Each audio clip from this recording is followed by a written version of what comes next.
Hello and welcome to the Enterprise Talk Conversation Series, a peer knowledge resource by the CXOs for the CXOs. Now to our host, Kanika Goswami. Hi, we welcome you to a podcast on stage with enterprise thought leaders. My name is Kanika Goswami and I'm the managing editor of On.media's B2B enterprise technology publications. We have engaging conversations with global thought leaders and industry experts with a reach of over 1.3 million business leaders worldwide. And today is going to be one such conversation, but just to set the context, April 3rd was World Cloud Security Day. For CISOs, CIOs, and CSOs, it's a day to remember the importance of cloud security as such. Now, global studies indicate that 94% of all companies worldwide use cloud computing in their operations. It's also projected that 85% of organizations will embrace a cloud-first principle by the end of 2025. Even though leveraging the cloud allows organizations to be more flexible with their data, it also poses great security risks. With 93% of malware hiding behind encrypted traffic in the cloud, organizations must have visibility of all the data in motion. Encrypted or not, moving laterally or horizontally, organizations need visibility of all data, and this is the topic of our discussion with Gigamon's technical advisor, EMEA, Danielle Kinsella today, where we touch upon the high rates at which the security breaches go undetected, and why is visibility essential in defending the organization's data from such breaches. After this long introduction, welcome to the show, Daniela. Thank you, Kanika. Great to be here. Yeah, she plays a pivotal role in helping customers tackle network visibility, performance, and security challenges. Before joining Gigamon, Danielle led sales engineering teams at Kiteworks, BlackBerry, and Good Technology. In addition to her leadership roles, she's a passionate advocate for the industry with extensive experience in data and security risk compliance management. Is there anything else you would like to add to my massive description for the issue at hand, Danielle? I think it was a very, very comprehensive, Kanika. No, thank you for the great introduction. So you do agree it was a little long, so we'll not say anything more, just launch into the questions. So is cloud adoption, you think, driving security risks for enterprises or increasing security risks? Obviously, this is a great starting point with the topic we've got today, Kanika, and I think the answer is yes, definitely. We are seeing cloud adoption driving security risks for enterprises. Organizations that don't often, I think, realize their cloud providers, the native tools that cloud providers are providing to them are adequate security-wise and observability-wise. So as organizations are continuing migrating to the cloud, I would say their security risks and potential exposure to attacks will increase. And we're finding that some customers are considering moving workloads or repatriating those workloads back on premise, or even slowing down their cloud migration plans, specifically because they do lack the confidence in cloud platform security. I'd say threat actors are increasingly targeting cloud environments. They're specifically targeting that lateral east-west traffic in those cloud environments, because typically this is often left uninspected, and it does create dangerous blind spots for organizations. And what we saw from the Gigamon Hybrid Cloud Survey, which is a survey we produce annually, we did see that encrypted traffic is also becoming more of a concern for organizations, or at least it should be. As you mentioned, 93% of malware now hides behind encrypted traffic. And concerningly, I would say what we found in our survey was 76% of CISOs incorrectly trusting that encrypted traffic is secure. I mean, that's an alarming figure.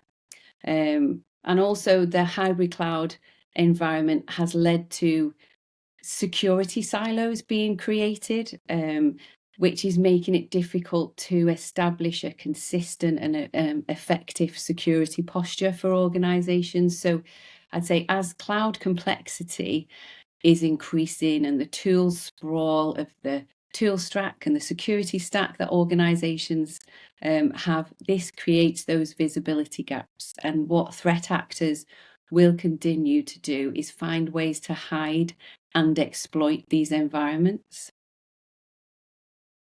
Right. So, while on that, what do you think is the single biggest reason why security breaches go undetected on the cloud? You did touch upon a couple of points, but would you like to explain them in more detail?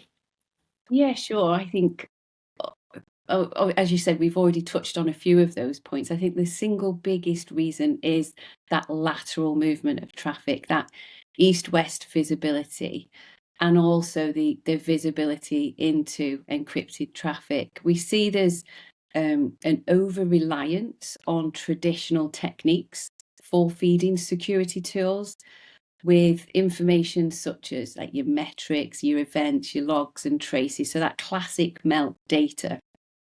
And organizations are not combining those existing techniques with immutable network intelligence that will give them the full picture.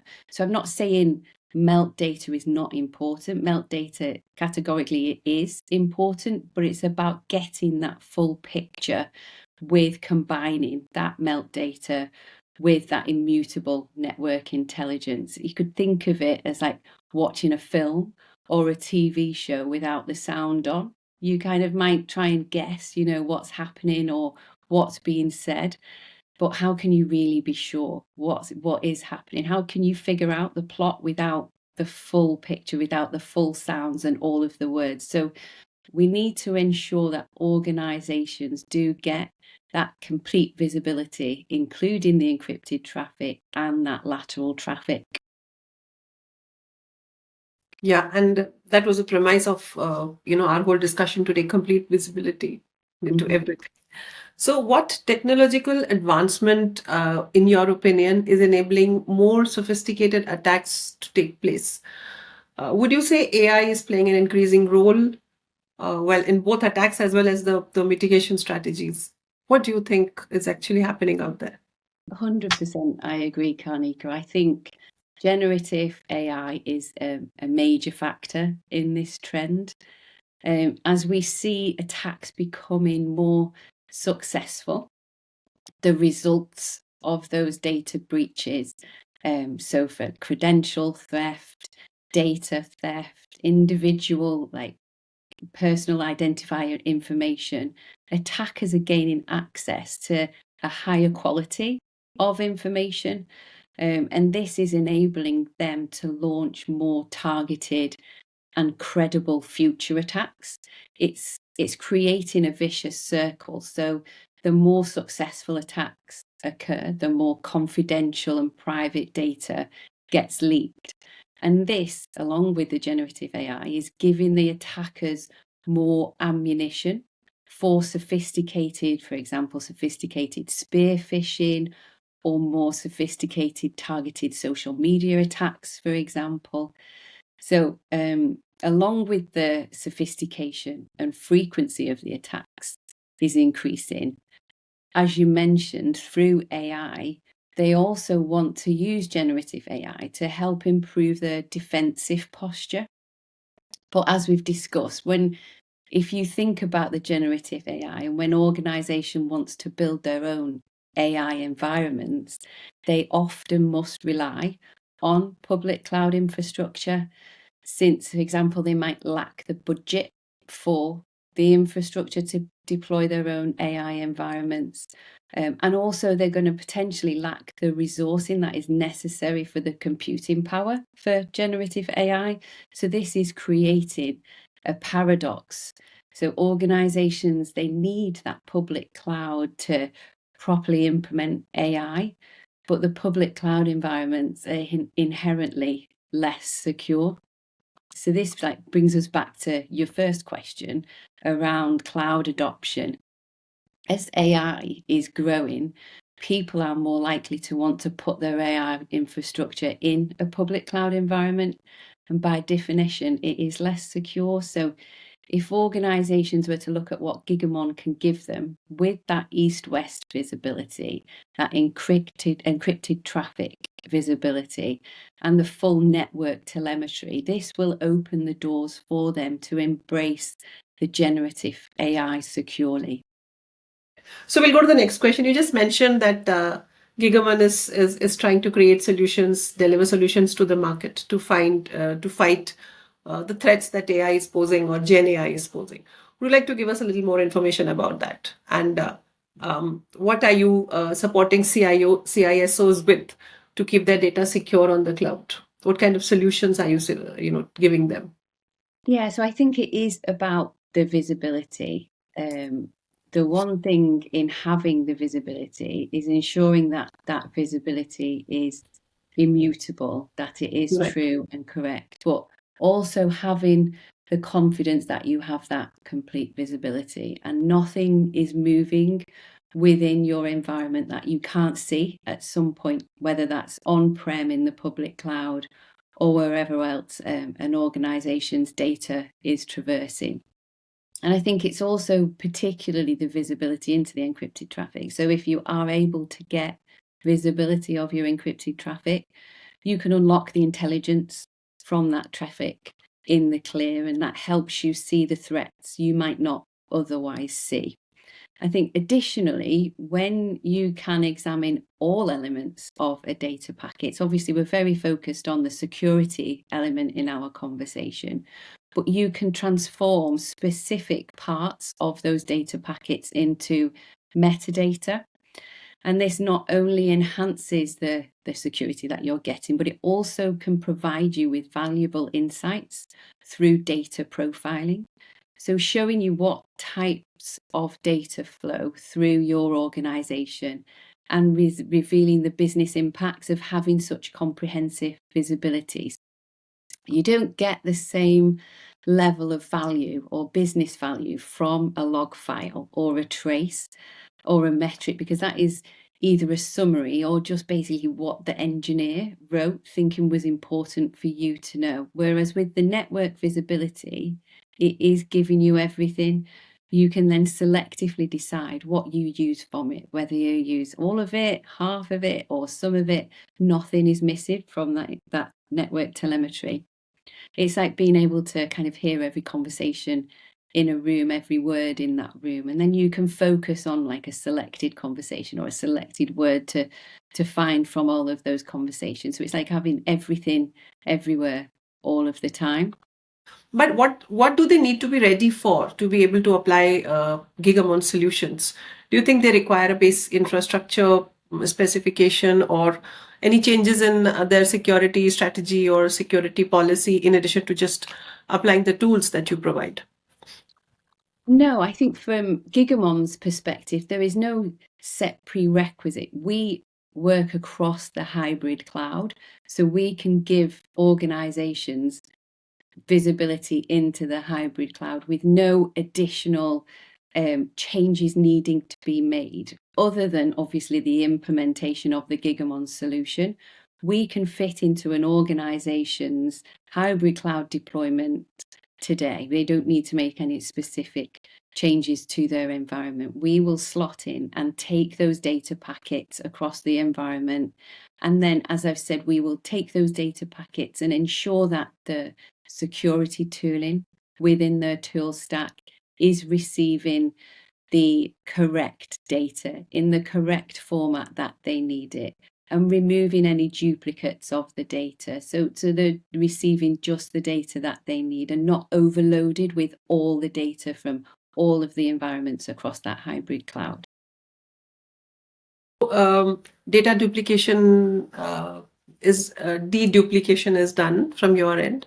Do you also help with structuring the data to make sure that there is better visibility?